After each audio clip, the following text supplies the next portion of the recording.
तुम भी स्टॉक और म्यूचुअल फंड में कंफ्यूज हो कि इन दोनों में से किस में इन्वेस्ट करना चाहिए, कौन सा बेस्ट है? आओ मैं बताता हूँ। नंबर 1, अगर स्टॉक में इन्वेस्ट करते हो तो तुम किसी एक इंडिविजुअल कंपनी में इन्वेस्ट कर रहे हो अपना पैसा, और इसमें डाइवर्सिफिकेशन जीरो होता है। और वहीं अगर तुम किसी म्यूचुअल फंड में इन्वेस्ट कर रहे हो तो तुम्हारा पैसा डाइवर्सिफाई रहेगा, प्लस अलग अलग सेक्टर्स, अलग अलग स्टॉक में इन्वेस्ट होगा।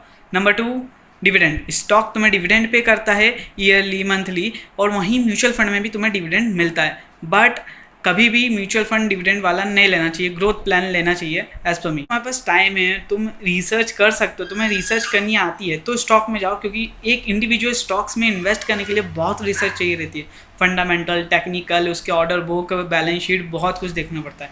बट म्यूचुअल फंड में इतना कुछ नहीं रहता। अपने डिस्ट्रीब्यूटर के पास जाओ, वो अच्छा म्यूचुअल फंड सजेस्ट करेगा, उसमें इन्वेस्ट कर दो। उससे भी थोड़ी बहुत रिसर्च करके म्यूचुअल फंड सिलेक्ट कर सकते हो।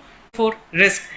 म्यूचुअल फंड में कम रिस्क रहता है as compare to individual stock. अगर तुम्हारी रिसर्च में थोड़ी सी भी मिस्टेक गई तो तुम्हारा पैसा बहुत तेजी से घट सकता है। वहीं म्यूचुअल फंड में जहाँ तुम्हारा पैसा डाइवर्सिफाई है, वहाँ रिस्क थोड़ा कम हो जाता है। एज पर मी, अगर तुम्हारे पास एक फिक्स इनकम सोर्स है जहाँ सिर्फ तुम्हारे पास पैसा आते रहता है हर मंथ, तो तुम्हें SIP स्टार्ट करनी चाहिए, यानी कि तुम्हें म्यूचुअल फंड करना चाहिए। अगर तुम ऐसे इंसान हो जिसके पास कोई फिक्स इनकम नहीं है तो म्यूचुअल फंड से अभी दूरी रहो।